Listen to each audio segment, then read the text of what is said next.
over to Jamie Caplan, who is an amazing emergency and disaster preparedness consultant. She has worked with Pala since before I've been here, I think. Yeah, so for over 20 years, she's developed our hazard mitigation plan and our plan updates. And we are currently working together on a project you're going to hear a lot more about today, which is the Pala Reservation Emergency Preparedness, or PREP project, where we are working with the community to help them be prepared for the next climate-related disaster. So Jamie is going to walk us through the next hour and 45 minutes of everything you ever wanted to know about being ready for a climate-related disaster. Jamie, take it away. And oh, here's the clicker. You click it.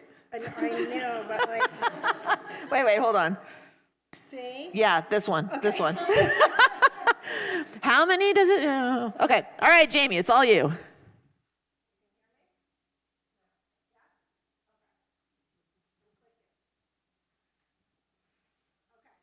So what we're going to do for the next hour plus is a two-part series. Get me already? Okay, so what we're going to do is sort of two things. One is we're going to do this wildfire exercise, and then the next thing we're going to do is really a presentation by Shasta and I talking about this PREP project and what we're doing on the Pala Reservation. And just a little background about me. Like Shasta said, I've been doing hazard mitigation planning for a long time, worked with the Pala tribe for as many years. First hazard mitigation plan I ever wrote for a tribe was with Rob and La Jolla. And I do write plans for other tribes across California and throughout the country. I'm based in Massachusetts. When I started this work, I lived in San Francisco. Anyway, I do work nationwide. I do primarily mitigation planning and stakeholder outreach and engagement. I write a lot of local and state plans, a lot of local plans, and some state plans and tribal plans. And I think what we're going to do today will require you to be involved. It won't work if you don't participate. I don't want to stand here for an hour and 45 minutes and talk to you. You don't want to do that either. And I am not a climate expert, okay? So that's my big disclaimer. We do include climate adaptation into all the plans we write and all the work we do. I can tell you that I finally have fewer and fewer people who say, do you really think climate change is real? And that has gone way down, thank God. So I think people are accepting it. And in my world, the way we look at climate change is how it exacerbates or impacts natural hazards. We don't consider it a hazard in and of itself. And we'll get into that a little bit more as we get going. So before we get into the meat of the exercise, just a little background for you. In terms of emergency management, we tend to think of emergency management as having four big pieces. Preparedness being the first one. It kind of goes in a circle, but starting with preparedness, and that's things that you're going to do when you know there's a disaster coming. For instance, I live in Western Massachusetts. We get snowstorms. When we have a snowstorm coming, the news, the media informs us a week ahead practically. Everybody rushes to the store for milk, eggs, bread. You know it's going to happen.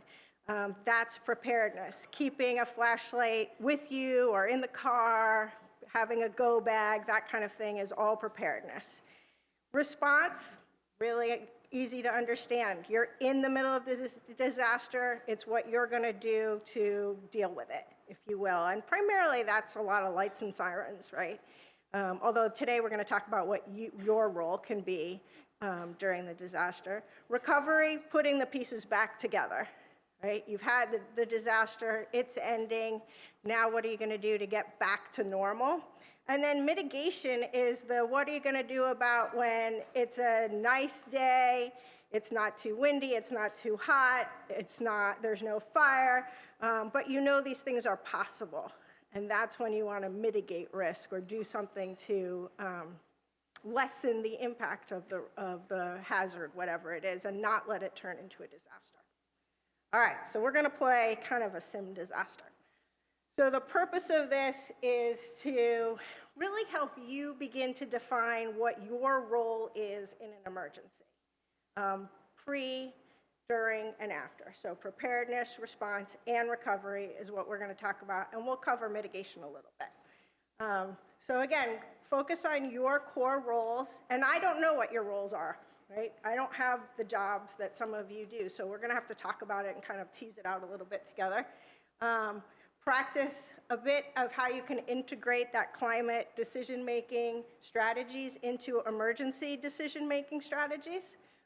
Identifies ways to protect your cultural assets, your environment, the community's health, and we'll talk a little bit about these plans that you can have in place. All right, so we're gonna pretend, and I have to tell you, it shouldn't say fire season up there, right? This is California. It's always fire season, right? I've been to the Pala Reservation countless times. It's rare that I'm here and there's not a fire here or near here. So let's just pretend, though, it's not officially fire season and we think that we're gonna have a bad fire season, right? You know it's coming. And what can you start to do to plan for that, to prepare for that? All right. All right. So let's talk about it a little bit. What do you think are some things that you've done in your roles knowing that fire's coming? And I think there's mics around the room so we can. Raise your hand and volunteer time. This is So a lot of participation. here we have. Let's pass this over. Something I've done with like my neighborhood is making sure everybody's working on their home hardening checklists, so that if so that they're ready should a fire break out. Okay, good. Who else? We've got a home hardening checklist. What else? I know there's. Go ahead. Wait, hold on. I'm bringing the mic.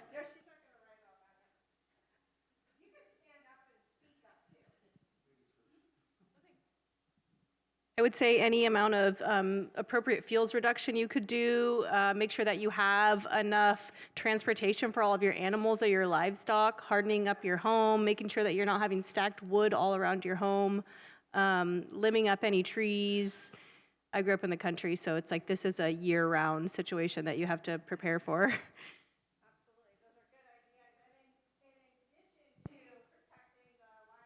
the animals you mentioned, what else would you protect? Anybody? What? Water resources. How about who else? Your family and your elders, right? You got to think about, and not necessarily just elders, but let's think about people who can't prepare for themselves. Oh, sorry, microphone. Think about people that can't prepare for themselves. In the disabled community, I was just going to say, I have a son with disabilities. He's not physically disabled, but he's on the autism spectrum. He's got other issues, if you will. You know, you don't see it, but you're not going to just put him on a bus and think he's going to manage with everybody else. Not going to happen. All right, you had a comment. So one of the things we've done on our reservation is we've implemented what we call a zone inspection program, where we've divided it up into sections. And every week, we're going out and we're checking different sections and we're looking for safety hazards. We're looking for things that can contribute to a fire, overall safety, so that we stay on top of those things. You know, if we see something, we let enterprise safety know, we let fire department know, or public works know, so that there's constantly eyes evaluating what's going on the res to prevent things from happening. Other people with things that you've done? You know, it's funny when you're in this situation. It's like this cocktail party conversation. If you knew that you had 5 minutes to evacuate, an hour to evacuate, a half day to evacuate, you're like, what would you take with you? And this is a similar thing, except in our roles as tribal serving professionals. What are you going to do for your community so when that warning comes? But it's kind of like when my mom asks me what I want for Christmas. I want all sorts of stuff for Christmas, but when she asks me, I'm like, I don't know what I want. But Donna, you have some ideas. Yeah, in our community, when we've got a community meeting coming up in December, so we'll take about 10 minutes to talk about preparedness for like fires and floods and take advantage of the folks that are going to be there, because there's like over 100, 120 people that come to your community meeting. Why not spread the word at that point and give out something that's a checklist or something they can take home and make good use of.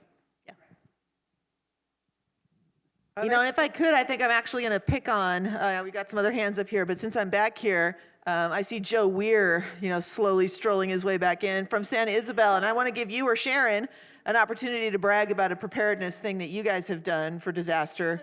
Look at you guys. Come on now, Joe. Oh, the command vehicle. Yeah, so we were actually awarded $820,000 from imminent threat under HUD to purchase a mobile command vehicle. Took us 2 years of custom build. It is completely state-of-the-art, completely interchangeable between all the agencies. So tribal police, tribal fire department, BIA, CAL FIRE, state police, FBI, complete secured infrastructure like the networks, soundproof rooms.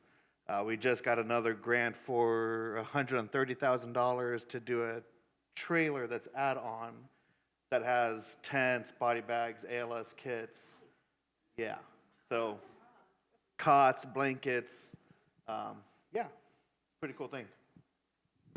And then after 6 p.m., it has neon lights that turn on. It's like, it's a total party bus. All right, there were some people up front. Who? Both of them. I always suggest getting your insurance documents together and having any important documentation, medication. idea. Taken my phone and just walk around every single thing in my home and video it, just to have it on record. Those are really important things too. Thank you. Our community has a radio emergency response network, and so when we get any disaster advance warning, we do a drill with everybody so people remember to put batteries in the radio and remember to push the button before they talk. Right. That's great. That happens. All right. So think again about your role as a climate coordinator, right? That's a lot of you sit in that role, or at least that's my understanding that you do. So let's talk about in these categories, and we'll start first with coordination. What is your role? Like, who are the key people and departments that you would want to talk to as an environmental coordinator, knowing it's going to be a big fire season? Right? You're going to have a good, and part of why I created this, or how I created this, is by working with Shasta for all of these years. That communication between departments is super challenging and super important. Right? You can't be more important, and a lot of people's egos, and it's not my job, or whatever. People have issues, and everybody stays in their own lane, and does that ever work in a disaster or planning for one? No, never. So who do you think you need to collaborate with? Go for it. You've got a big voice. Come on. Yeah, so one of the key lessons I learned as an environmental director / emergency readiness when I was handling both roles is the water department. In the event of a fire, the first person you need to be calling is your water department, telling them to turn on all your pumps, make sure all your tanks are full, and so on and so forth. We had a big problem with that in the past, so what we ended up doing was getting $1.1 million from Tribal Drinking Water set aside to completely update our entire SCADA system. So now we no longer have to go to each and every single wellhead to turn on our pumps. We just now open up our phone, click on an app, turn on pump, turn off pump, see how many gallons, see what the flow weight is, see what the pump rate is. So, yeah, water department's a key person to get involved. All right. Who else is going to get involved? Right. we Waste already learned that. management. Waste Yeah, you should hear that. management. Waste management, because they know where everybody lives. You know what? Since I'm standing right here, Ray, I'm going to put you on the spot. What are you doing up there at Viejas? Well, obviously, we talked to all our first responders to begin with. That'd be the fire department and the security department. We also communicate with our gym, because our gym has the regional evacuation site for the eastern part of the county. So we want to make sure that that has all the necessary supplies and cots and blankets and things like that in there. And we also make sure that all the air conditioning system works there pretty well also. So that's who we basically talk to. And obviously, the Public Works Department, people like that actually will have to get out there and do some work with equipment. Good. And as I'm walking around, I want to suggest a couple other departments. Do you have a department that's responsible for your seniors? And are your seniors and elders ready to evacuate? Do you have childcare so that they're prepared? You know, think about things beyond the infrastructure. So my name is Alex Hayat-Maduri. I'm the tribal liaison for Cal OES, or Governor's Office of Emergency Services. I just want to bring that to your attention that Cal OES does have a huge team of subject matter experts in planning and preparedness. So as a liaison, I definitely work with our planning team and the tribal government or tribal nations to make sure that they are aligned with the state planning and resources that could be available. I definitely suggest tribal nations to reach out to us. That could be a good support. We also work with other state agencies that are supporting our emergency support functions, like Cal EPA, like Department of General Services. I see the heat warning. Recently, Cal EPA OHIA has built up a great tool called Cal Heat Tools. So we're working with them to just make sure that these type of tools would be accessible to our tribal government and tribal nations. As a matter of fact, actually tomorrow we have a TACG call, or Tribal Assistant Coordination call, and we're going to have the presentation for Cal Heat Tools. Those that I know is part of that invitation, I would definitely recommend you to attend that. So the Cal Heat tool has a cohort of tribal partners or tribal governments. So they're going to work with tribal nations across the state just to make sure that this Cal Heat tool is something aligned with tribal nations' need, and just make it more effective or efficient toward how the tribal nations and tribal population could use it. You brought another section of elders and how you can support people with access and functional needs. We have a team of subject matter experts at Cal OES working with that matter, AFN, and we have a lot of policies and planning piece that we bring to the table for our tribal nation as well on that piece. Lots of good resources, but you have to know those, and you have to just enjoy and get the benefit of those resources available. All right, thank you. How are you going to share the information that you have as a climate coordinator out with the community or with these departments? How are you going to get the word out that they should be prepared? Text messages, emails, what else? Right, radio stations. Go for it. Yeah, oh, well, we have a, through our Tribal Emergency Response Commission, we have a group email, not an email, but text.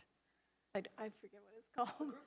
It's a group text, and it goes to all the heads of the departments and everyone. And I was going to say, even for the last one, since we have a little bit of a different situation at Humboldt Indian Village, tribal security is the one who is going to be taking the lead on evacuations for us, and along with the Tribal Emergency Response Commission. So those are our two go-tos, and yeah, but along with Tribal Council. I think it's important to realize you seemed almost apologetic with saying we do it differently. There is no right way. The importance is that the word gets out. How it gets out, who you communicate to, it doesn't make any difference. You just have to have a system in place to get it out. Yeah, for the EPI Nation, we just got this set up, but through, I want to say it was through Cal OES, right, Alex? Yeah. Through Cal OES, tribes can sign up and get rave. Rave. Well, here, I'll let them talk about it. Let me say that. I mean, because it is very important or worth to mention that Cal OES does provide the alert warning system, which is RAVE, at no cost for tribal nations. And that's a great tool that can save you money, definitely. And it's the caveat to that is it's based on internet and broadband connectivity. So you can message it out by clicking on the one click, and it goes to all the nations or the citizens or member of the tribes. So the good thing is that it's free of cost. You can enroll into it really easy. Just connect with me. So and then it can be connected to IPA system, which is a nationwide system, and can elaborate those emergency messaging to non-citizens that are visiting your reservation, your gaming or casino as well. So that is another resource. But one more thing that for preparedness that I wanted to mention that I hear from our tribal emergency managers is a caveat. Educating your tribal leaders. So pre-disaster, pre-any fire, so let them know how that it is important that response and how the response plan works. Just get them to the speed that when you have to make a decision, you don't need to go through the council, you don't need to get the permission or even a resolution from a tribal leadership just to do what you have to do and in terms of like response. That's a good point. All right, we'll take one more because we have a lot to cover. Hi, everyone. I just wanted to mention, I don't know if anyone has mentioned this before, but one thing that one intended population that the County of San Diego focuses on is the unhoused community.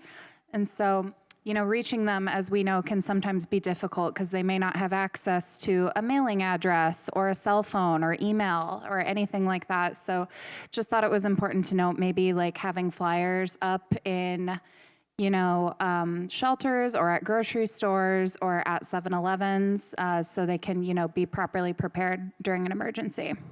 That's a really good point. I've done some evacuation planning, and it's very hard to plan not knowing how many people there are because there's no census data for that, and it's exponentially more than you may think. At least that's been my experience.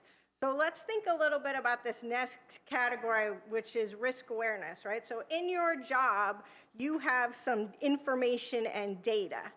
How do you use that, and how do you share that data and information that you have, and what kind of data do you have? And Angie's here, so you might want to start with your climate adaptation plan. But what else? What other kinds of information or data do you have? Or do you need? We've got a GIS expert, right? So what do we see in all that GIS?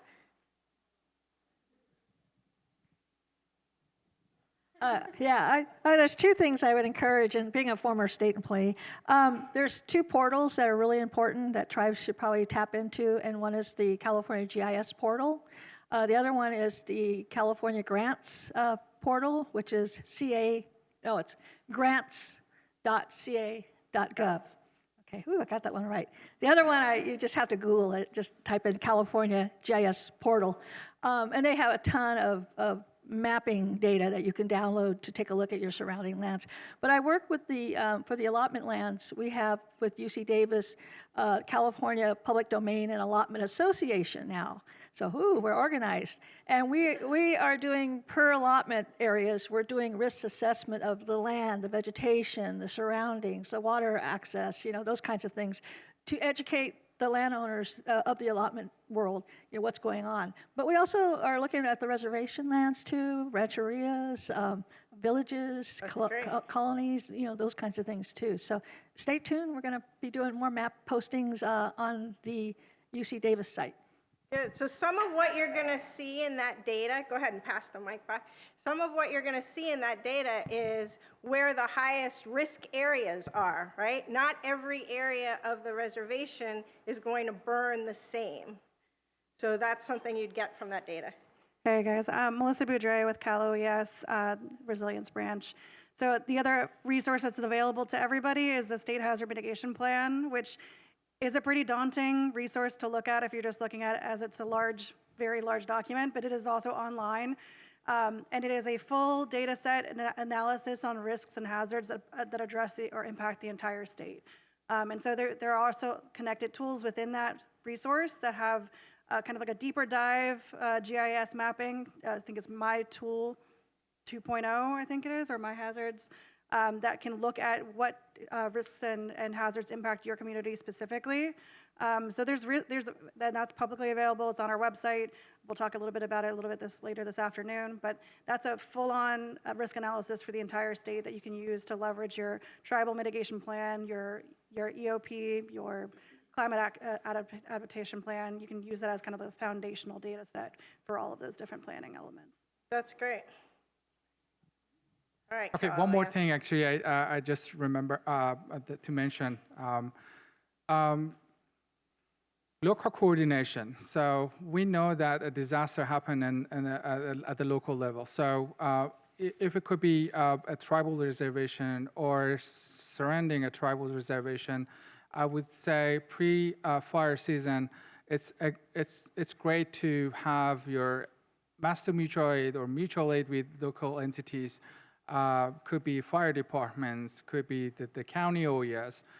Just make sure that you have a good knowledge of your resources locally and pre-disaster agreements with them just to respond better. And in addition to that, I want to add that those resources needs to be maintained consistently. So if you have built up that relationship, you have to just keep up doing that communications with them. I know, as a matter of fact, a few of tribes in Southern California, they have their monthly meetings with the local entities. Like Cindy mentioned, that they have TURC. So it could be internally, it could be with all the local entities, sheriffs, fire departments, and other entities, just to have that type of conversation and know your resources, how to respond to or be better prepared for a disaster. Go ahead. And I'll just say, as I'm walking back to the front, that you might not be thinking about the data that you have and that you're going to need to have at your fingertips, but do you have a map of your reservation? That's data. Do you know the evacuation routes for the various neighborhoods? How are people going to get in and out? In Pala, we have one neighborhood, Sycamore. There's one little road into and out of, and it goes across Pala Creek. And when we have floods, people have gotten trapped back there. So do you know what the conditions are of your roads? Do you have a tribal transportation inventory with BIA? Do you know how many people live on the reservation? Do you have their phone numbers? These are the kinds of things that you want in advance. You don't want to be having people say, how do I get out, and have no answer. So that's the stuff you need to prepare. And how about what traditional practices or who else you could tap into on the reservation who knows things that may be useful to you ahead of time? Any thoughts on that?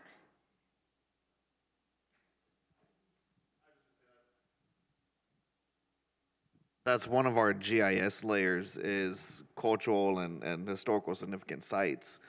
Just because back in, was it the 07 fires? We had dozers come through and rip up some of our Murtati sites. And, obviously that's a huge cultural blow to a tribe.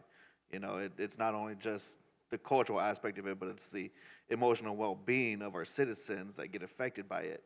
So one of the things that we've done in years past is really work and develop a TIPO office and map all of our cultural sites just so we know going into a fire, hey, we can't send a dozer through here. Right. So that's one of the big things that I truly recommend tribes to get. I know in my experience doing hazard mitigation planning, one thing I like to do is when I'm on a reservation, meet with an elder or a few elders, get in a car, show me. Let's go see what's there. And, a lot of the work that we do now is online, but I think you can't do better than being on the ground, talking to people. And also when you look at gathering information from, say, the elder community, Zoom, I mean, I help with my dad who's just turned 85. Can't tell you how many times he calls about Zoom, you know? Like, that's not a good way to get information from those people. All right, let's keep going. Let's think about planning and prevention. What kinds of plans are in place or activities that you have? We've talked about some of the activities, but what kinds of plans might be in place that you already have where you could look to some information for how to prepare? And we've mentioned a bunch today. Well, maybe we do this one as a show of hands again, so like we did this morning. Okay. All right, so how many of you have an evacuation plan? Good, okay. Not enough. Was that? I said not No, enough. not enough, but I mean, I actually Better was, than nothing. you know, yeah, I'm always happy to see, you know, a hand, and more hands is better. I know we asked before, who has a hazard mitigation plan? Okay. And do you have any, who has a specific wildfire plan? One, try. Okay, so now I'm going to give you the mic and you can tell us about it. So it's really, of course, it's headed up by our fire department, but it's a subset of our emergency operations plan. When the tribe put our EOP together, they took the hazardous mitigation plan, they took every event that we had previously had and could end up having, and that's an appendix in our emergency operations plan. And it goes everything from communicating with the county, having people on standby to go into the Emergency Operations Center for the county, setting up our own Emergency Operations Center, our intelligence division, monitoring the news, monitoring what's going on with the fires so that it's a coordinated effort. And then they've already pre-identified the different areas on the reservation that should a fire be moving our way, those are the areas that they're going to concentrate on. Of course, protecting the residences is our number one concern. We've got an agreement with the Forestry Service that they take care of the wildfire, our fire department takes care of the residences. So those are just examples of what we have in our emergency operations plan. So did I hear you say intelligence? You guys have a TIA, a tribal intelligence agency? You know? Is that really what it's called? Oh. I was going to be very excited.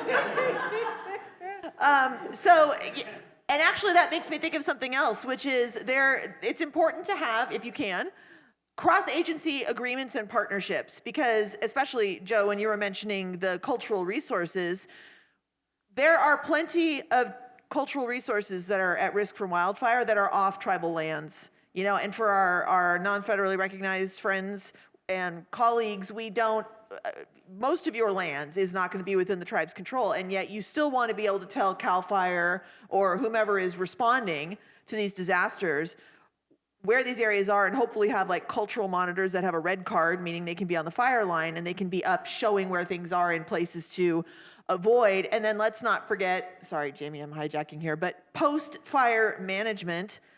At the state level, that's Cal Recycle who manages that, and they have a terrible reputation for messing things up when they're doing post-fire mitigation and cultural resources get destroyed or disturbed. So have those relationships with those agencies ahead of time. Oh, yes, and Hillary, of course, I mentioned cultural resources, and you're like, throw me that microphone. So like the best case scenario that we heard about in our experience was that Cal State Parks and CAL FIRE and local tribes in Malibu all were on site on the dozer line during the Malibu fires, during Woolsey fire. And so you have everybody that has a red card also has HAZWOPER and all the emergency and OSHA trainings that you need to be allowed to be in there. And that's pretty hefty. It's like hundreds of hours of OSHA trainings to be allowed to be on a fire line. So it's just another aspect of like planning ahead for that in case your cultural monitor turns over in that position frequently, is keeping all your people trained up. Good ideas. All right, let's keep going. So we've talked a bit about community engagement, and there's lots of ways to engage your community, right? You can do newsletters, text messages, emails, have a meeting. lots of opportunities, if you will. What is going to come across in the messaging? Like, what's important as you communicate with the tribe, other departments, as well as tribal residents or members, when you're telling them about a fire? Like, what are some key things that you want to do or how you should do it? For instance, do you say, holy shit, we're going to have a really bad fire season, start panicking now? No.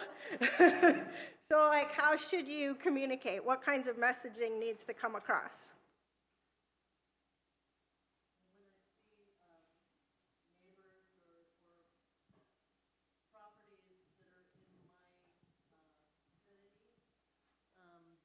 Thank you.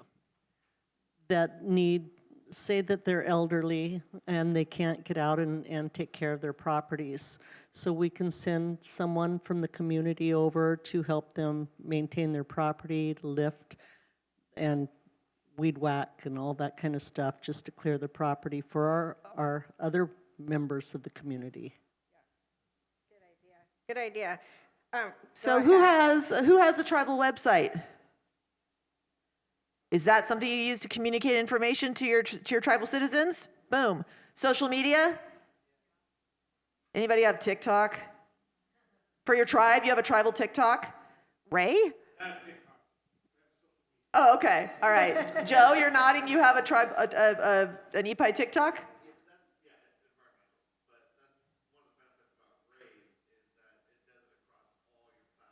Right. Yeah, but let's not forget your elders. My dad is 84 and he still has a flip phone. We tried to get him an iPhone, and my sister and I nearly had to smother him in his sleep because he was so upset and disturbed about it. But take a look inside your folders. We've got some handouts in there. They are full-on analog that we use to send out to the Pala community for emergency prep. And this is just a small sample. We have some for rattlesnakes because every year it's rattlesnake season. People freak out about rattlesnakes. We have some for pollinators, all sorts of stuff. But we put our disaster ones in there. You guys, it's okay to go old school. Flyers. And your community meetings, when you have your general council meetings, that's usually a monthly thing with tribes. Have an emergency preparedness section of your meetings when this stuff is coming up. Get your fire department to come out and talk about it. Good, thank you. All right, and then thinking about who we're going to coordinate with, we know Cal OES. How about from the federal government? FEMA, they're kind of on our shit list, but yes, FEMA. BIA, other tribes, right? The fact that you're all working together today, that's more beneficial than anything you're going to do the rest of the week, right? It really matters to collaborate. And when you're doing that collaboration, I think there's three kind of key pieces that are important in terms of preparedness. And I have funding, resources, and partnerships. And that's those three things you're going to work on all year, whether it's, preparedness because it's going to be a bad disaster season or not. All right, can we have a So if you're going to be a climate, and you are climate coordinators, I think what I'm hearing in terms of what your roles are in terms of preparing for a disaster are you're going to do some data-driven communication. Does that make sense? Or anything else? Does that kind of capture it? Yeah. All right, so that's the key thing. That's what you have in your toolbox, if you will. Lots of data, lots of information, and you are the communicators. Okay, and then I have I wrote down some key actions. Some things came up today and some things didn't, but I wanted to mention them, and you give me feedback if you don't think they're right. Having a wildfire risk reduction plan, and that could be a formal plan. It could be you've got a weed abatement program, right? It doesn't matter. How about air quality monitoring? Nobody mentioned that, but I think when we're thinking about wildfires and we start thinking about people's health, that matters, okay? And keeping an eye on that. The landscaping, obviously we've mentioned, and defensible space. Anything I missed in terms of what you feel like is key to do pre-disaster? Got that, Joe. You got the voice. Integrated resource management. Okay. Really good one to have because it'll tell you like what the different geographic areas of your reservation are, and it's really handy in a disaster because like in a fire you'll be able to know, oh, I got 90% oak in this area. I need to focus on greatest buck right here, or this is grasslands. This is going to burn real quick. Right. So integrated resource management is cool. And then also goes into the air quality, the water quality, everything else. Yeah, so just to be clear, an IRMP where you have basically a management plan for all the different habitats and geographies on your reservation. So yeah, did I see another hand? Yeah, go ahead. Yeah.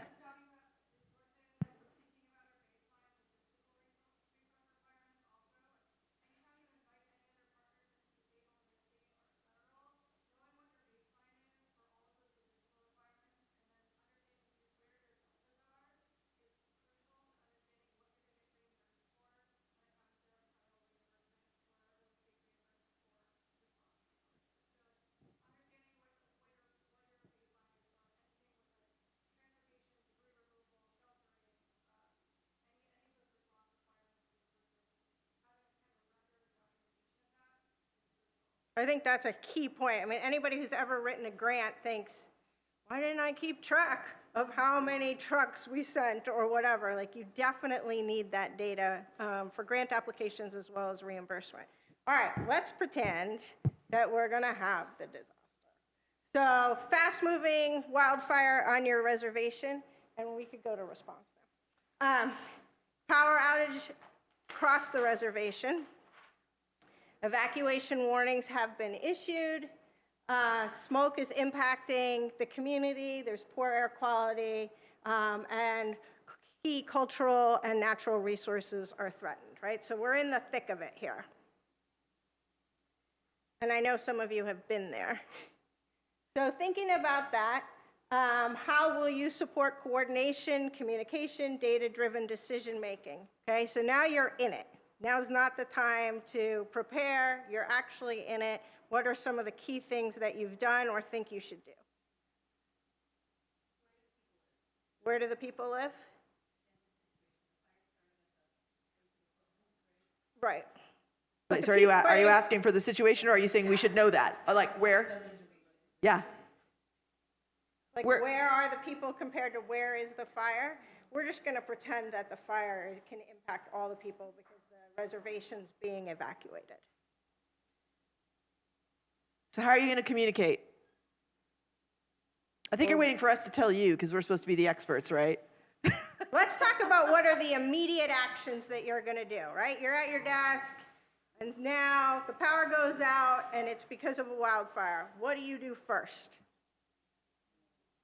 Oh, Ray. I mean, Ray, you've got the voice too. We automatically send out a telephone call to every one of the tribal members. We also posted it on our exclusive social media site that only tribal members can get a hold of. And then we also follow up with any kind of special needs persons, whether it be elders or whatever, with our Public Works Department. We'll go specifically to their house and ask them what they need. That's great. And that means that that Public Works Department or whatever identified those folks in the preparedness piece.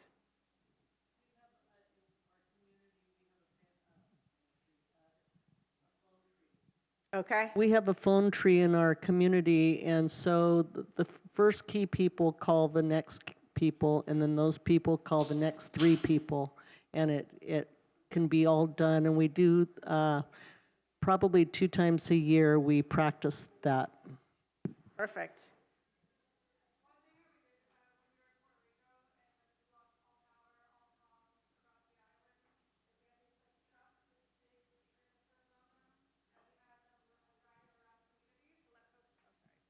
To let folks know to evacuate or to provide them essential messaging of where shelters would be or critical information for resource requirements for emergency response.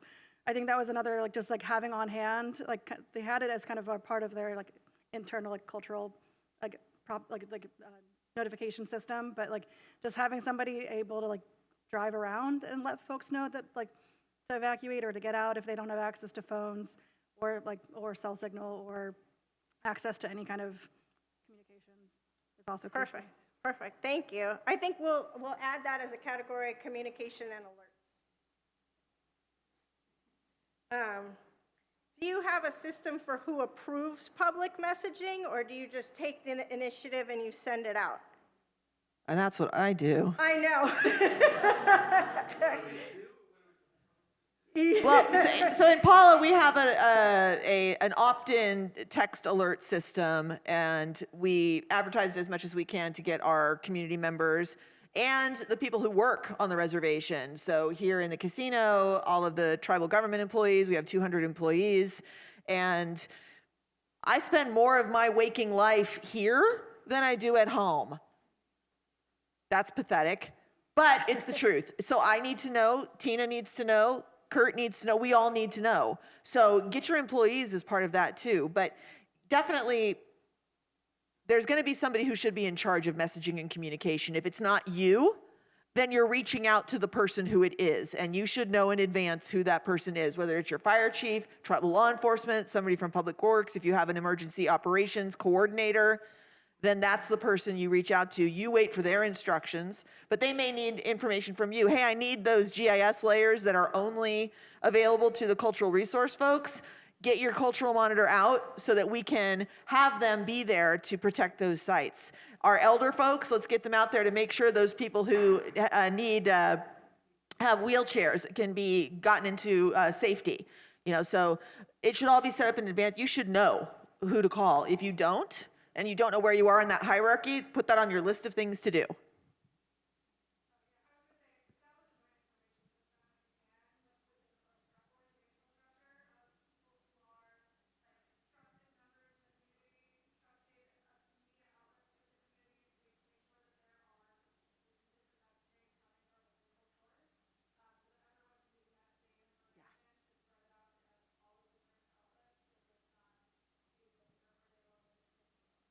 I think another thing to keep in mind, and this was very clear, my firm wrote Maui County's hazard mitigation plan before the big fires that you saw all over the news.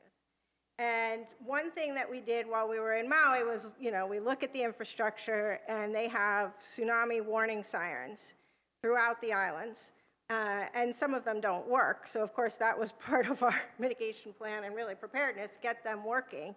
But one thing that was very clear post-disaster was a lot of people were saying, why didn't you sound those sirens?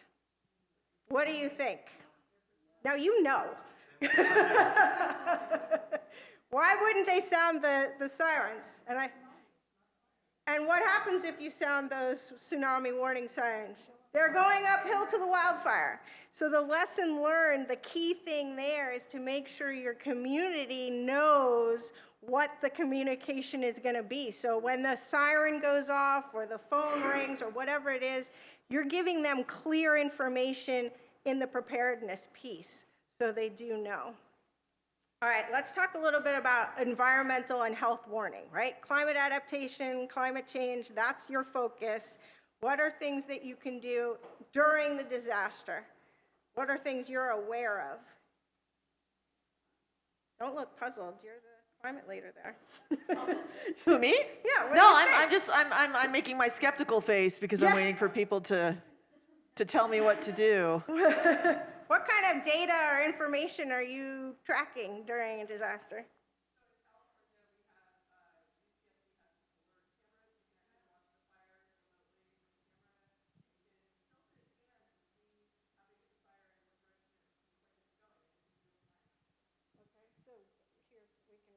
You can look at the location through that. Yeah, so real-time location information. What about air quality? Yeah, so we got two here, so Cindy. Yep. All right, what else? So for air, your Humboldt Indian Village does not have an air monitoring system. So we're going to be looking at the other systems around us, other monitors around us to see what the air quality is so that we know whether or not we need to keep our tribal members inside or if they can still stay outside. And then we start sending out information immediately so that they know what the air quality is and what the activity level can be for them. That's a good point. And I know we talked about air. What's another environmental concern, or what else can we look at?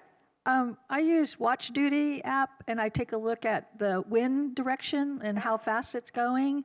I also am curious about how many, what type of services up in the air are helping to fight the fire. So I use flight radar, and I use that app to take a look at, is there water, the water tank kind of airplanes out there, as helicopters, whose helicopters are over there, and where are they coming from, how far away, are they going to have to take to get back and forth to fight this fire. So there's some things that I try to keep up to date to keep my community informed, because one thing you want to reduce is hearsay and panic, and but also keep up hope, that help is coming, and it'll be here soon, or it's already happening. Look at the water's dropped. I think another one that's on my mind is water contamination. Right? We need to know, is the water contaminated? Is it getting contaminated? And I think it's also important to pay attention to the fact, bless you, that you guys are going to be climate coordinators, not first responders, right? None of you are firefighters in this scenario. So I'm assuming you're not for this. So you want to do things that is going to support what your first responders are doing and fill in those gaps of what they're not doing. They're all about trucks and fighting the fire and getting out there and putting it out. You're going to be able to provide some data to them that they don't have. And I think it's a fine line and very hard not to shift into that responder role. But I think that you're going to serve your community best by helping provide those, that communication, that outreach, using this data that the fire department wouldn't necessarily have, their boots on the ground.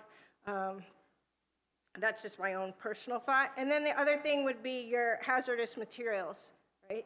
During a wildfire, any kind of disaster, there could be a spill or something else that will then impact your environment in a way that you hadn't necessarily planned for.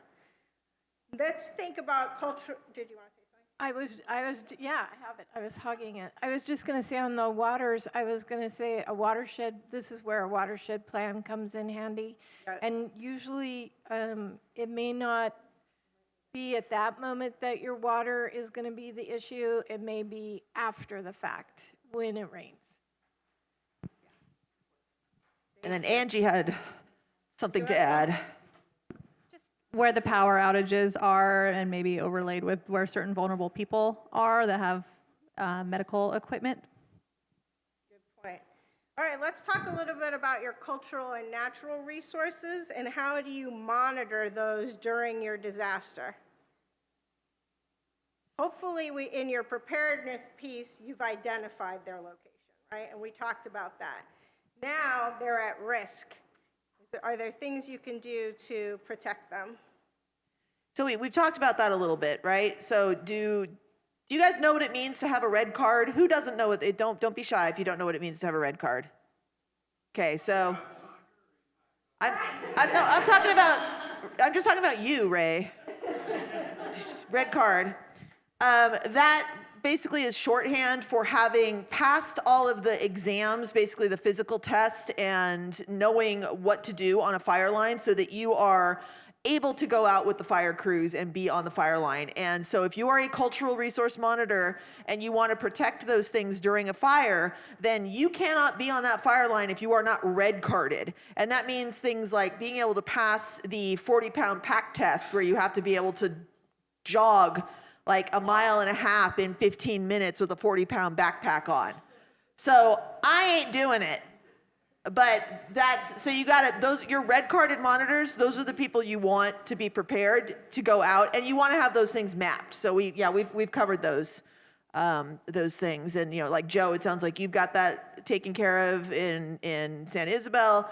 Our fire department has maps for what's on the reservation, and then hopefully you are being alerted by local jurisdictions, by the local CAL FIRE, if there are fires in your ancestral traditional lands, so that they can bring you out to be on those fires. But you have to have the red card. So one thing to think about with that is just that you want to be part of what's called the Emergency Operations Center.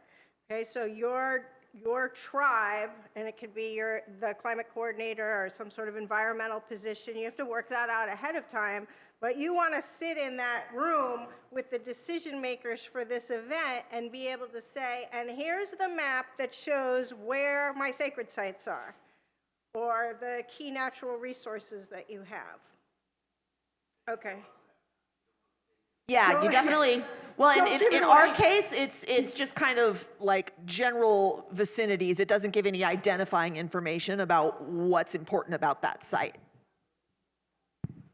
I think in my area, it's a little bit unique because we're not federally recognized, but we have allotment lands and we have land back. We have thousands of acres of land back. I just heard Tule River got some land back recently. Yay, that just happened like just now. Anyway, but developing the rapport between a non-federally recognized tribe and a federally recognized tribe, like Tule River is considered our sister tribe.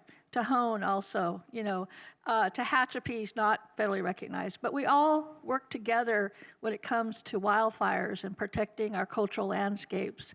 We have data from U.S. Forest Service, Bureau of Land Management, and they entrusted us to safeguard that data. We also entrust them to safeguard our data because there's a Kakolakam, they call it, ducks, where the ducks live. That's actually our new village site that we regained back through land back, so that's a familiar sound. So yeah, Ducks Unlimited, help fund. Anyway, long story about the ducks. So just wanting to make sure that don't give up. If you're not federally recognized, just keep trying to develop that rapport with the public entities, with your federally recognized tribes. Especially when it comes to NAGPRA, but that's a whole other story. All right. All right.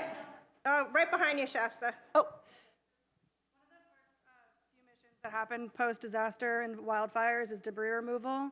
So finding a location in your community that's a safe location that's not going to breach any protected lands, where you can temporarily store debris before it's permanently disposed of, is another crucial element of your plan to make sure that you're not that Army Corps or whomever is managing the debris removal mission is not putting debris in your protected community areas and protected lands, because that's another piece that, if you're not part of those initial conversations, does not sometimes get considered when they're trying to initiate a debris removal. That's perfect. And so then, sort of to wrap that thought up, is we want to have MOUs or memorandums of understanding ahead of time, and that's when you're going to really tap into them, is during this disaster. So let's think about sort of, go ahead. Yeah, I mean, in related to the debris removal and cultural resources protection, I would definitely suggest tribal nations communicate with Native American Heritage Committee, update their resources and their area of interest, and their cultural resource managers contact, or whoever, TEPO or whoever is going to be the point of contact for any tribal monitoring piece of debris removal. So as an state liaison, so one of my resources to go for first is the Native American Heritage Committee, to get the name of the tribes that have the area of interest for that type of tribal monitoring and protections. That's a great idea. So let's think of like top 3 things that are key to do when you're responding. And for my list, I've got establishing clear communication, right, and communicating clearly, identifying environmental hazards that threaten your community's health and well-being, and immediately protect irreplaceable cultural and natural resources.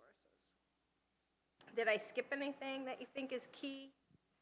Well, we're going to hear more about number 3 when we have the getting more help at the very end of today, and Hillary's going to give us a lot of information on how to prepare if you have a cultural center, if you have, baskets or any, artifacts, things that need to be protected. She can help you with that getting that management plan set up. But as we move on, I just want to just get a little pulse check here. How many of you are suddenly feeling panicked about all the stuff you hadn't thought about that you needed to know to be prepared for wildfire? Oh, don't ask them that. We got Sharon back there, who's now the emergency management person at Santa Isabel, and she's like, I'm totally panicked. But this is why we're trying to solicit the feedback from y'all, is so that you can say, this is what I've done. Other people are going, oh my God, I didn't even think about that.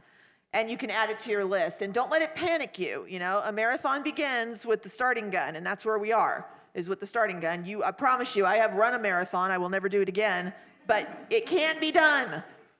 All right, let's recover. All right, deep breath. The disaster is over.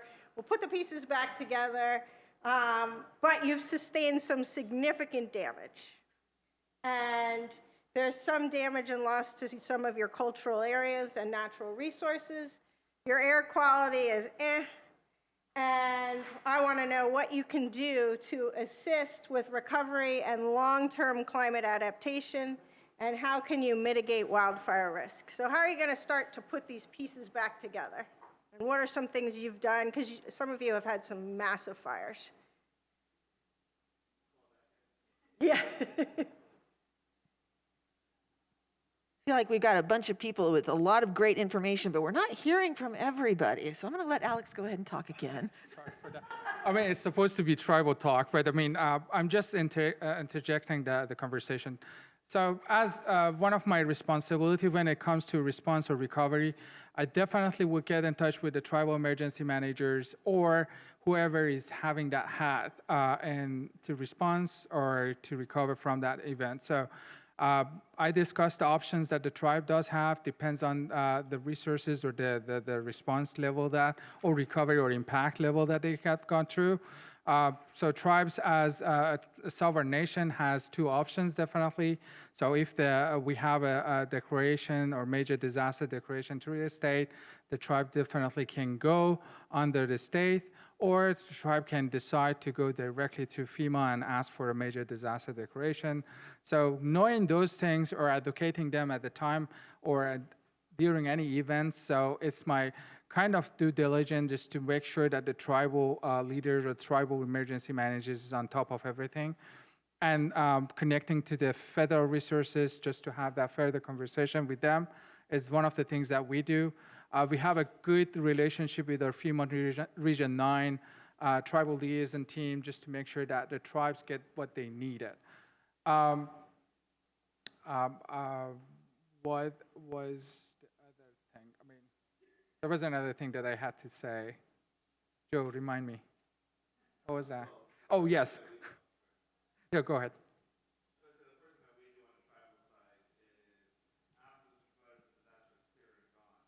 We conduct preliminary damage assessments, so this way we know whether or not to do, a declaration or not, or go with the state or whatever.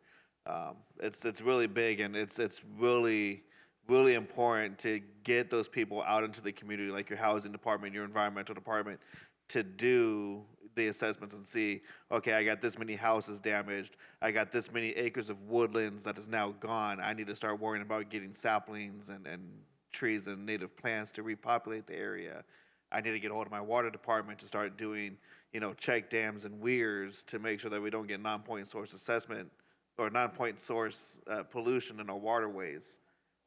So yeah, preliminary damage reports.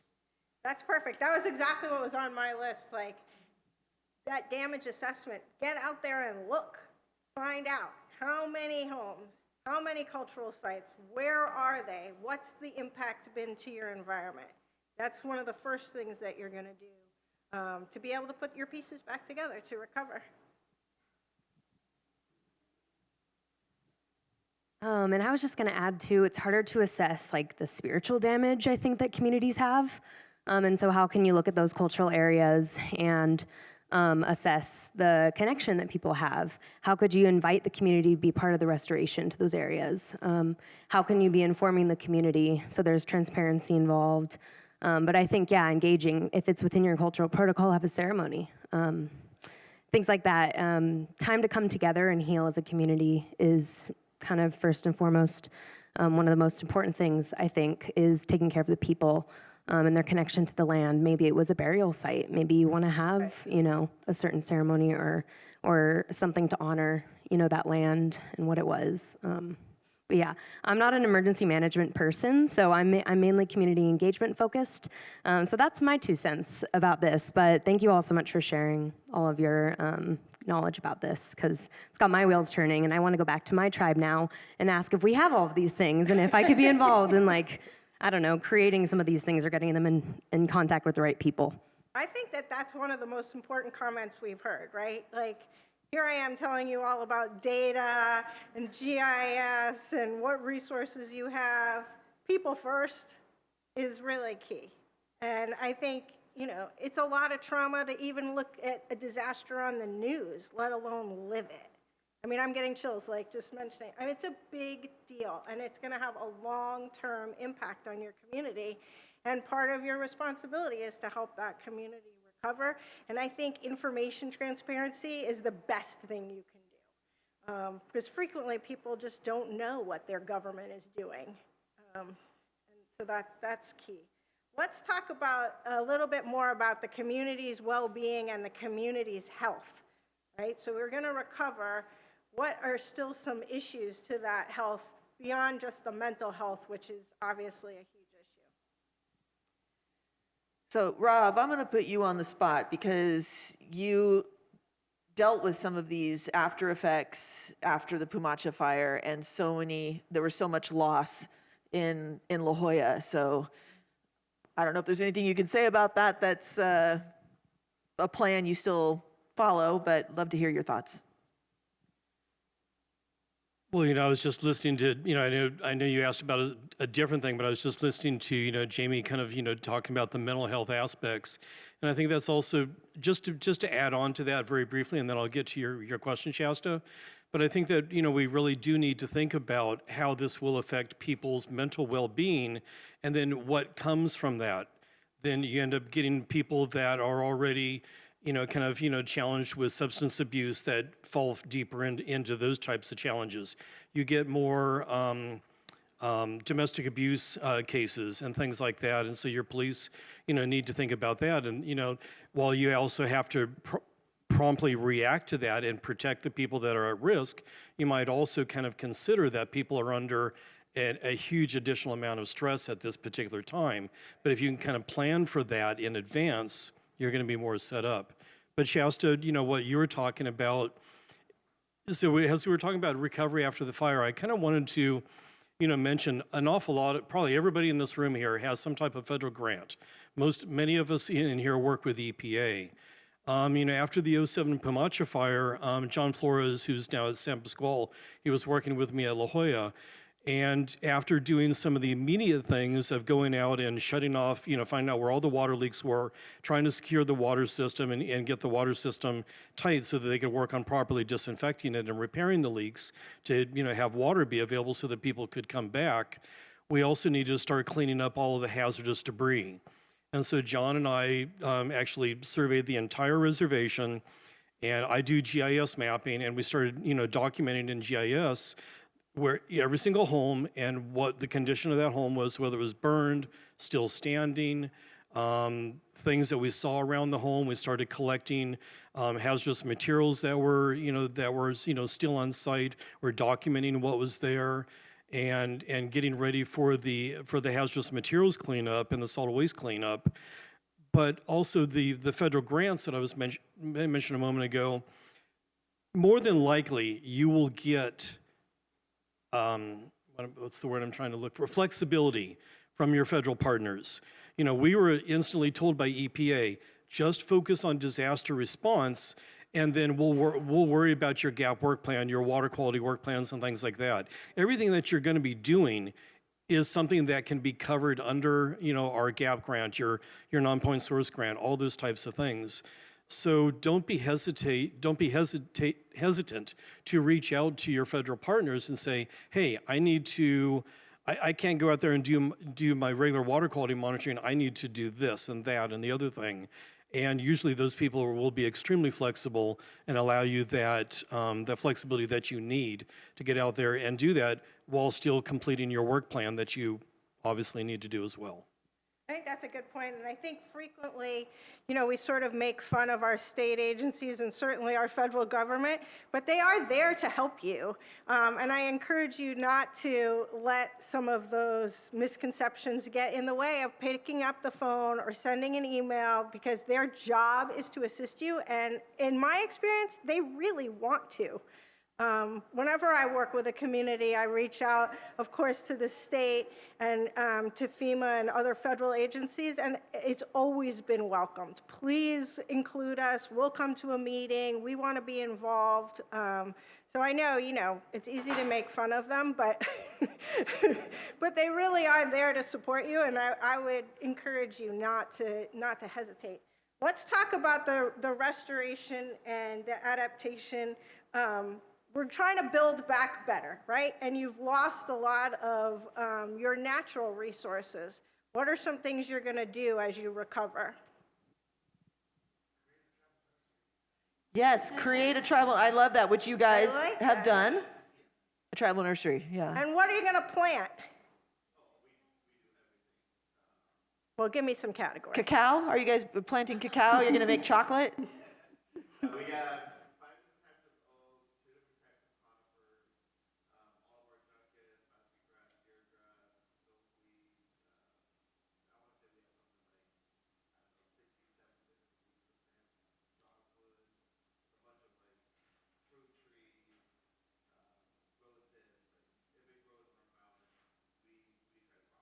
So that's the key thing, if it grows on your mountain. So you're looking for native and fire-resistant plants. That's not the time to replant those invasive species that died out, right?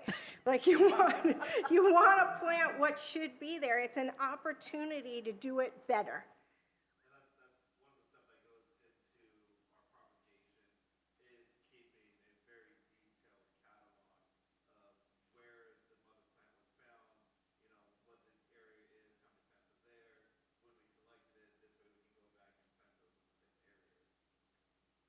I would also take the chance then to see how you can support tribal traditions, because some of those traditions really were focused on what belongs in that environment and will thrive in that environment. All right, I'm going to keep us going because we're running short on time. So funding and planning integration, and we're trying to make this list so that we can include it if there's like post-meeting notes or you guys want to take pictures. Like hopefully some of this content will be good for you. Yeah, you guys will be getting all the stuff, all the That's what I write slides, down. all the things when we're done here.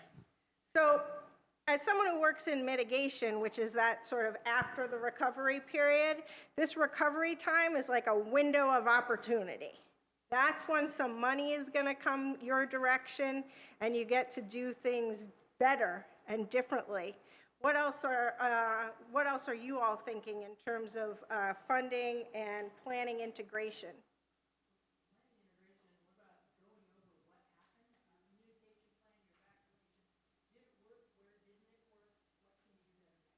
Yeah, so review Like your an plan. after-action report. Plan for the future. So yeah, I am going to do a time check. We have 30 minutes. We're good, Okay. because our second part is quick. All right. And then my last category in our recovery area here is the long-term partnerships and, as Lori mentioned or alluded to, sort of this learning. Learn from the mistakes. You had this gigantic disaster. It's not your fault, but you don't have to go through another one like that. Hopefully you can do things differently. So that's your chance. It's a chance to build some new partnerships and to track some progress. Maybe there are some success stories, right? We heard about some earlier today where there was some burning, pre-disaster burning that in fact ended up being fire breaks. I mean, what could be better than that? All right, so I think your role as climate coordinators in this recovery time would be to be a bridge between response and long-term resilience, right? Because when the fire goes out, the firefighters go home. They're done. That's their job. They put the fire out. They do a little cleanup, they do some mitigation, but primarily, ball's going to be back in your court. So Three big things I think that you can do in this recovery time would be assessing your environment, what resources are there, your water, your air, your cultural resources, adapt to what's going on, so integrating resilience into restoration projects. You want to always build back better. That's part of why people really push for hazard mitigation. When you have a hazard mitigation plan in place, you're eligible for what's called pre-disaster mitigation funding. If you don't have your plan in place, you get some response help, but you don't get to build back better. You don't want to build back the same, it just proved to fail. So that is kind of the big incentive, if you will. And then you want to make sure to align with your community's objectives and priorities and partnerships. All right, so just to wrap us up, as climate coordinators, in terms of preparedness, and when you're done with that. I appreciate you, Tina. All right, so for your role in terms of preparedness, you're integrating what you have and planning. Does that make sense? Okay. Did I use too many pages? No. All right. So in preparedness, I think the key thing, so we could write here, role of climate coordinator. I thought I wrote that somewhere. I had a page.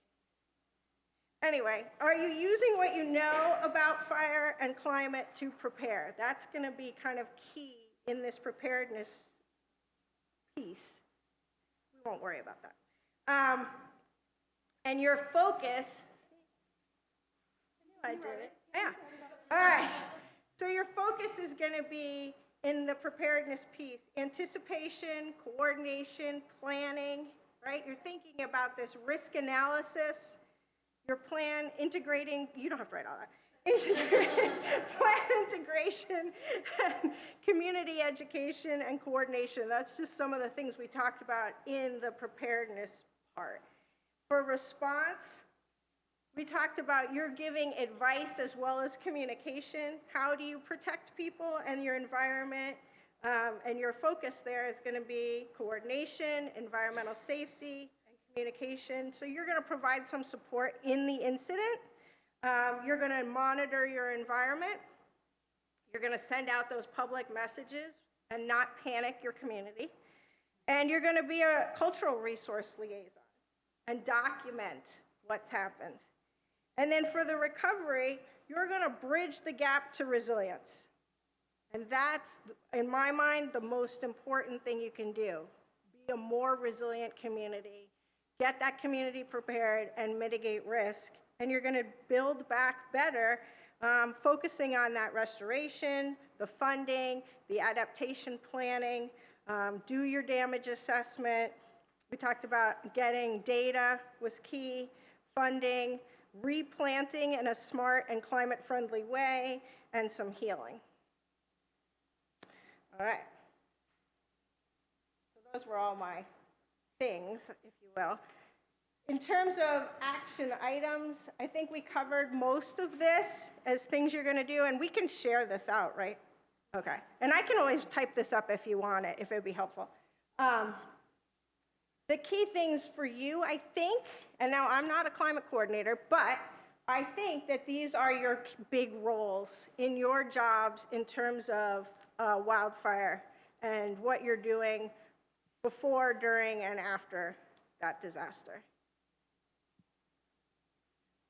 Yes.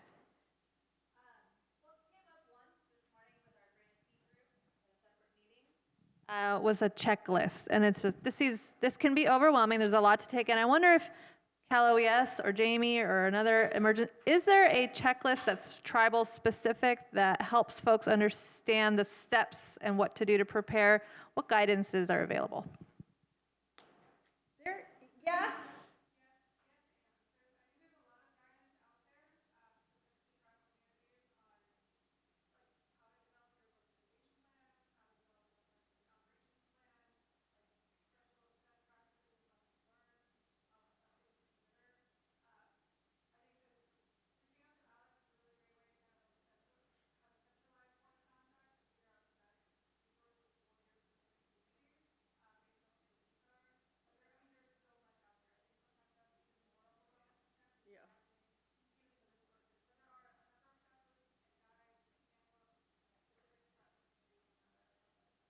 So send those our way. And Alex, I'm just going to let you bellow from the back.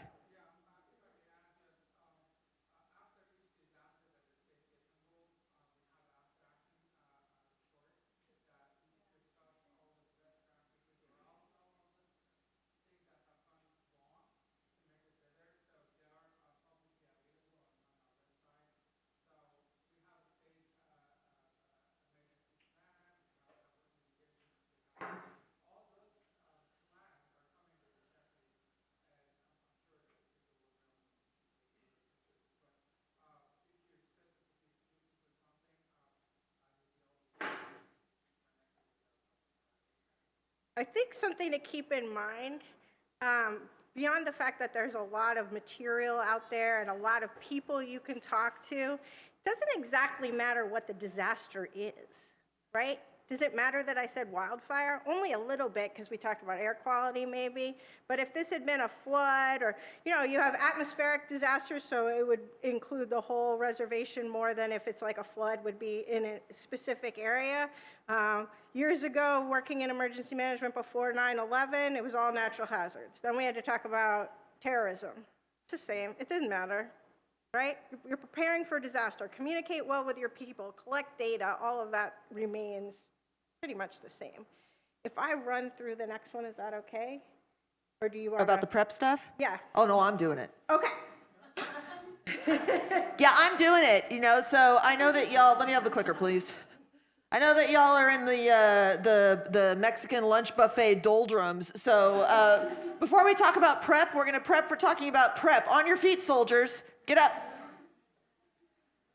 I know, I'm not going to make you do anything too terrible, but I am taking this from my dear friend Nikki Cooley, who's the director of the Institute of Tribal Environmental Professionals. She makes people get up and stretch, and if anybody needs stretches, it's you all.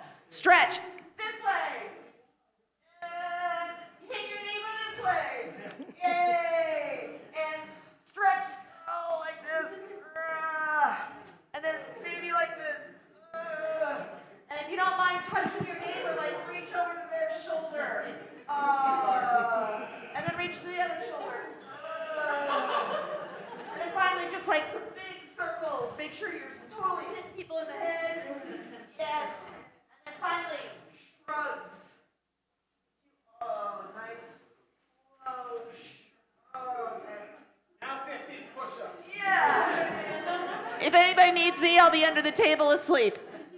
All right, you can take a seat, but we needed a little bit of energy in the room. All right. I got my stretches in. I'm ready to talk about the Pala Reservation Emergency Preparedness Program or project, which we call PREP for short. And this is the thing that happens when I make people stand up. I didn't say start talking. This is a grant that we got from the BIA. It was their final year of tribal climate resilience funding before the Trump administration came on board. And so Jamie and I put our heads together and decided we need to stop talking about emergency preparedness and we need to start doing it. And what I was hearing from a lot of the folks in Pala was that, and I used this analogy with my group before, when there's an emergency in Pala, where's Connor? See, Connor McGee, he's a tribal member back there. He's not listening to me. But it's like kicking an anthill. I know, I'm sorry, but I was just going to say, Connor, you live on the reservation at least part of the year, and when there's an emergency, it's like kicking an anthill. Everybody's just all over the place, like ants, and everybody's calling chairman, or everybody's calling Chief Ravago, or everybody's calling the other Chief Ravago, because one is our fire chief, the other one's tribal law enforcement chief. That's not a way to be prepared. What you need is a plan. So that's what we developed with PREP. Capacity building for resilience from climate impacts. And we wanted to directly get to Pala tribal community members so that they would know what to do when a disaster comes. And there are materials in your packets that are from the PREP program that I am happy to provide to any of you who wants the templates as Word docs, and you can develop them for your own communities. Sharon, are you raising your hand to say you want them? Okay. And we also have in the back of the room, I think they're in a box right there, Tina. We'll put them on one of the counters here, but they are the Pala Reservation Preparedness handbooks. So we have these disaster preparedness, wait, give me one. I know, the things I put my staff through. All right, here we go. Pala Disaster Preparedness Handbook. We have a big box, take one. Because a lot of the information that's in here is going to be relevant to any community. Cindy, did you have a question? No, okay. So take a look at those, take it home with you, and again, I have that in a doc version that you can customize if you want it for your reservation. But it's on our website too. But it's not as a doc on the website, is it? Oh, okay. Wow, how smart I am to do that. Thanks, you guys. You passed the test.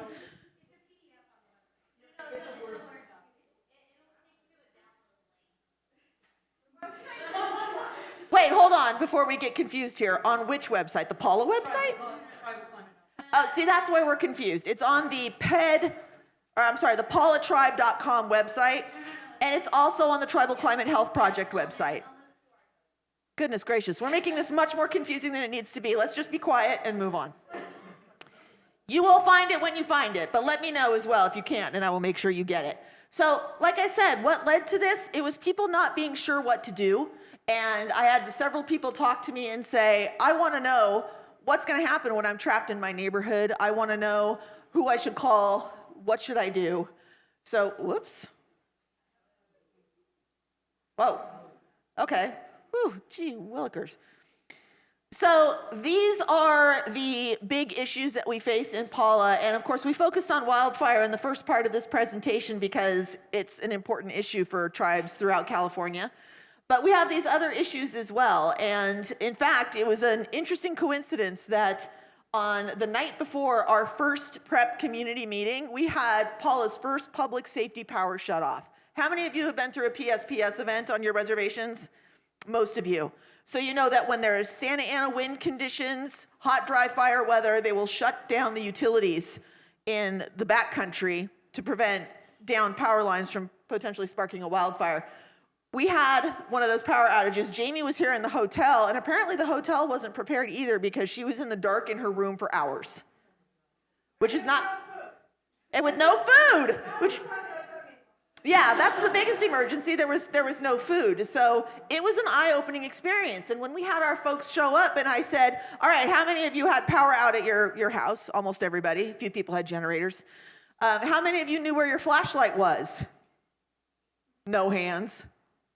And how many of you, when you found your flashlight, discovered that the battery was dead? All the hands, right? So that's the sort of thing we want to avoid, and that's why we have developed a bunch of different ways to get this information out to our community. So I mentioned earlier we have these different community handouts about floods and fires and different hazards on the reservation to be prepared for. I mentioned our Pala emergency. Does this have a, no, whoops. Sorry, I know. I guess I didn't need that stretch after all. What is happening here? Yeah, I know, I just need to go backwards. There we go. We wanted to make sure everybody was prepared. They got the emergency alert system, so people who opted into that get those alerts. We don't send them regularly. I've had a couple departments be like, can we send out an emergency alert for when we're gonna have the senior bingo night? I'm like, that's not an emergency, you know? But the reason we keep it just for emergencies is we don't want people to opt out because they feel like they're getting spammed. So we'll do it for everything from the huge, scary disasters like a wildfire, and we did have a wildfire near the reservation. Actually, it started on the reservation recently. And then sometimes some of the major routes in and out of the reservation are blocked because of traffic accidents or mudslides, things like that. So we'll tell people, Highway 76 to the west is closed at Cooser Canyon because it's covered with flood water. So now you know you need to find another way out of the reservation. That's what we use the alert system for. So as Jamie just went over, we've got this whole mitigation and emergency management process, and you'll get these slides, so don't worry about having to try to remember all this. But we've been doing our HMP updates every 5 years like clockwork. and seeing what works, seeing what doesn't. I mean, the luckiest thing is when you go 5 years and you don't really have to say, what disasters did we have and how do we need to update our HMP? If you're lucky, you haven't had a disaster. But there's still always going to be things to learn and new things to add to those plans. But the part we hadn't been doing, again, was the community outreach. So I'm going to go through some of these. Yeah, we have our whole hazard mitigation plan is online. The whole thing with appendices is like 800 pages.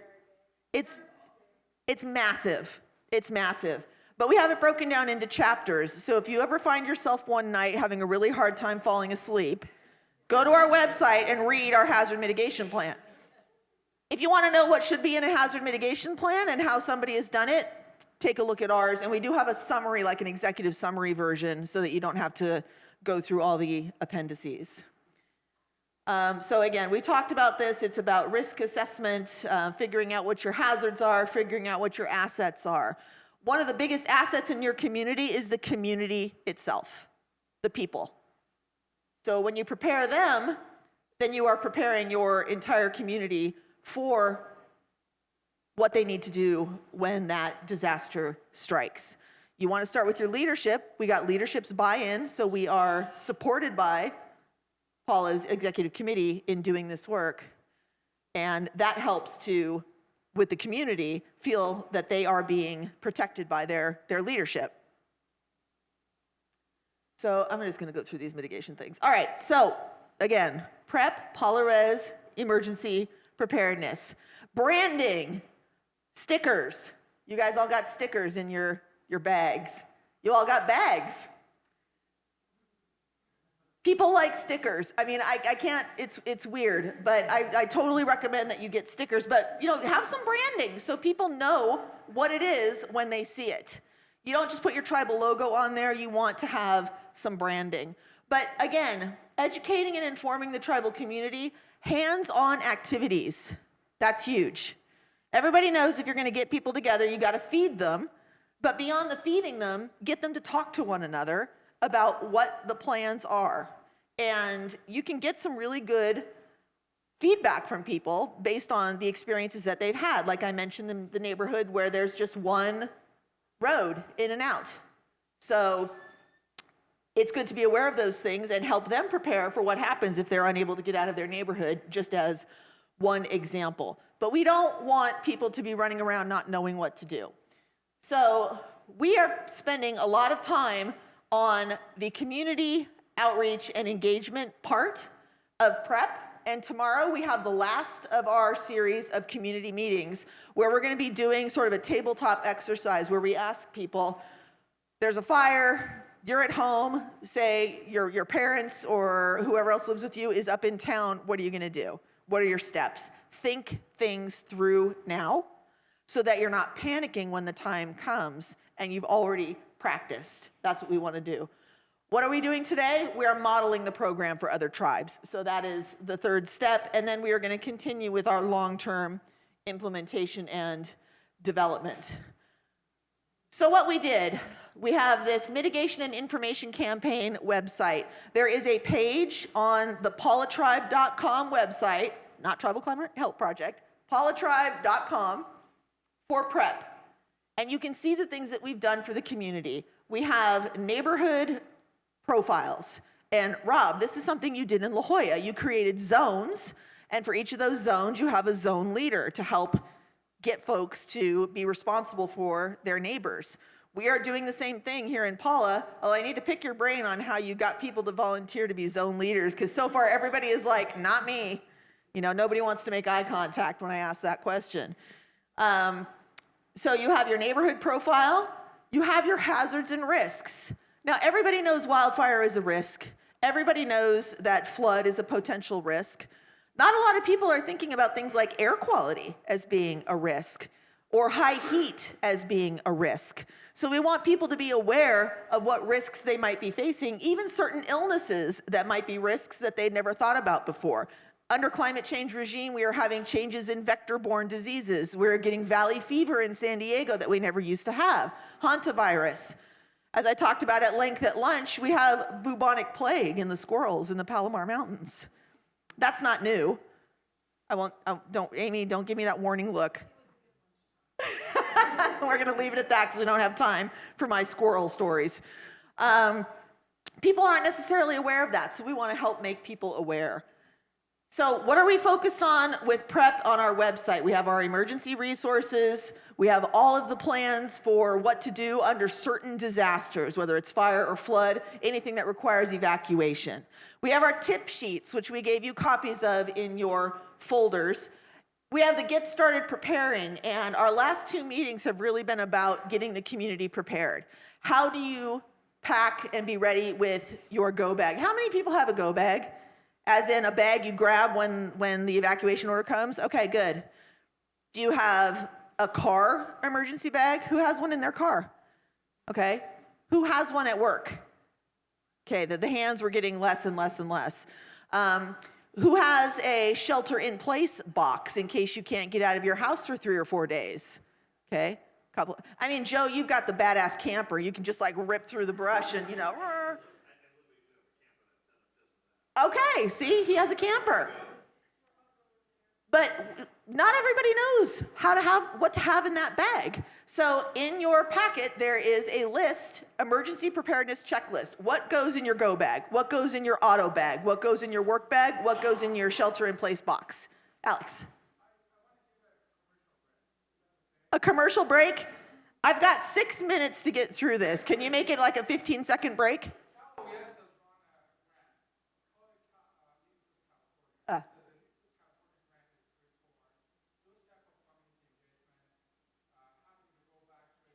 Yeah.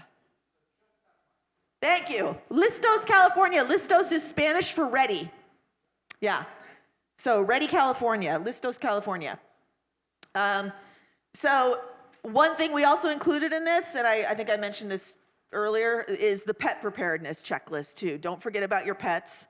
My chickens are just going to be on their own, but my cats, I need to be prepared for. I'm going to have roast chicken after the wildfire. Oh, dude. Bleak. They're not my pets, they're my egg producers. So, you know, no emotions, Shasta. We have newsletters. We send out, there's quarterly tribal newsletters. We put stuff in the newsletters about, Jamie writes them for us, they're great. How to prepare, you know, pets are family, unless they're chickens. How to stay safe in a storm, you know, car safety and preparedness. And again, these are all things I'm more than happy to share. There's no reason to have to rewrite a newsletter article. You can just tailor it, customize it to your community. It goes into the Pala Environmental Department's quarterly seasonal newsletter, the tribal member newsletter, and the employee newsletter, because like I said, your employees are on site at least, you know, generally 40 hours a week. So chances are something may happen when they're here at work. So here's an example of one of our neighborhood maps, and these are all now online as of today. We finally got it to work. So like this, for example, is showing the administration complex with our little plus up in the corner. That's our emergency shelter. It's the Pala Fitness Center. That is our designated shelter. And then the 4 ways in and out. And for each of the 15 neighborhoods that we designated, we have its own map and its own description so that people can look for their emergency evacuation route. So we've had our 3 community trainings. Training 3 is tomorrow. We figured we'd take advantage of Jamie. She'd be here for this. She'd be here tomorrow for our community outreach. The educational materials, like the handbook, like the other things. A couple other things we put in there was a sample of the emergency contact card that we give to people. You fill that out, you put that in your wallet. I know a lot of people have talked about, oh, I look at this app, I look at this thing on my phone. What do you do if your battery is dead? What do you do if you are in need of people contacting your emergency contacts and you're knocked out and they can't get your phone to open? You got this in your wallet. People know who to contact with your emergency card.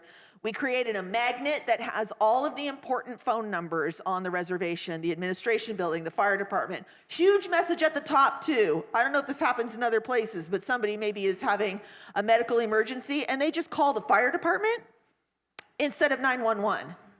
Don't call the fire department, call 911. That's at the very top. Medical emergency, call 911. It has to go through that system. So like I said, these are all of our educational materials. Everybody gets their cute little bag. That's Tina. in the picture. Take a copy of that preparedness handbook, because even though some of it is specific to Pala, most of it is general purpose stuff that anybody can use in any disaster situation, including in your own homes with your own families. Here's where I admit that I have a go bag that's not yet in the bag. It's just like in pieces all over my house. So I need to put it in the bag, and I need to bring it tomorrow. So I need to prep for tomorrow. So this is the way we did it for our community. We started with learning and planning. What do you need to know about disaster? How do you plan for it? Check and build was showing people what goes into their emergency go bag, into their shelter in place box. Practice and help, that's going to be tomorrow, where we talk about helping one another and we try to solicit those neighborhood leads, just like Rob's zone leads. And then customization for specific hazards, and Jamie is working on a how-to guide that we can share with the rest of y'all, so that way you can do something like this for your community too. We mentioned disaster alerts a little bit during our earlier discussion. We have a radio station here. Of course, if there's widespread disasters throughout a larger area, the TV, the internet, our wireless phone, our text alert system, of course, family and friends, and then phone apps like, Donna, what's the one you said? It's Watch Duty, right? Yeah, people love Watch Duty. This is always a confusing thing that it's helpful to tell people about, is the difference between an advisory, a watch, and a warning. For a lot of people, they don't know which one is the most severe. So we've color-coded those, with red being the most severe, and telling people what to do. Again, our disaster alert system, and then Alert San Diego, for those in San Diego County, just updated their emergency alert system, and so make sure that you have the right version for that. I got an alert on it just the other day for a fire in Scissors Crossing down in the desert. Finally, you're planning to communicate. So where do you go? If there's a disaster and you have to evacuate, what if your kids aren't home?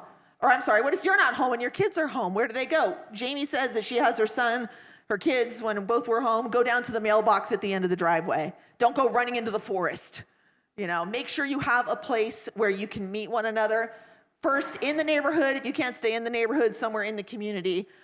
Make sure you have a plan for your elders, your kids, your people with limited mobility, your people with medical needs.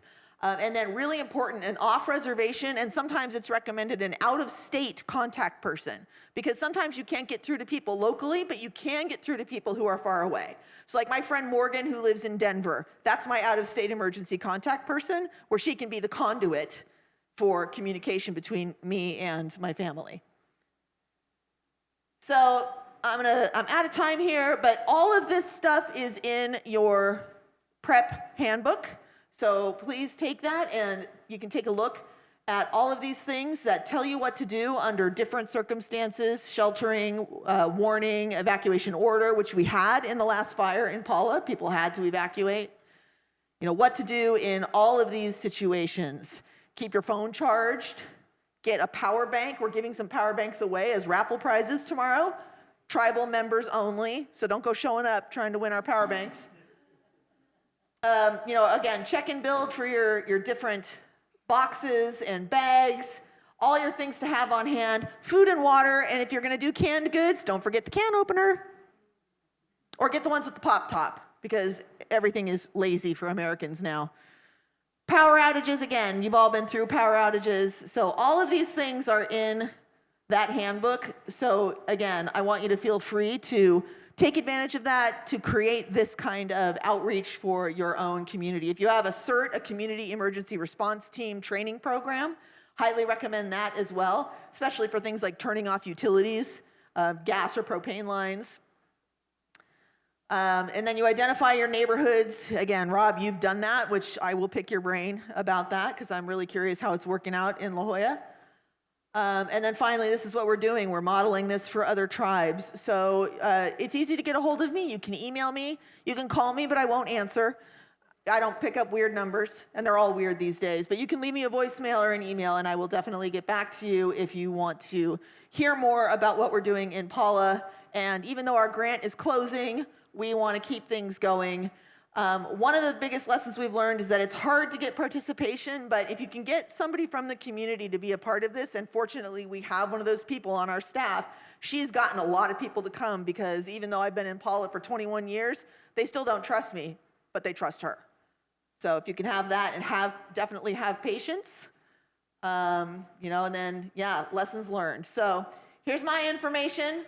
Here's Jamie's information. All these slides are going out to y'all, so you don't need to worry about not having our contact information. I know that was a lot, and it was really fast, and it was probably overwhelming, so I'll stop there.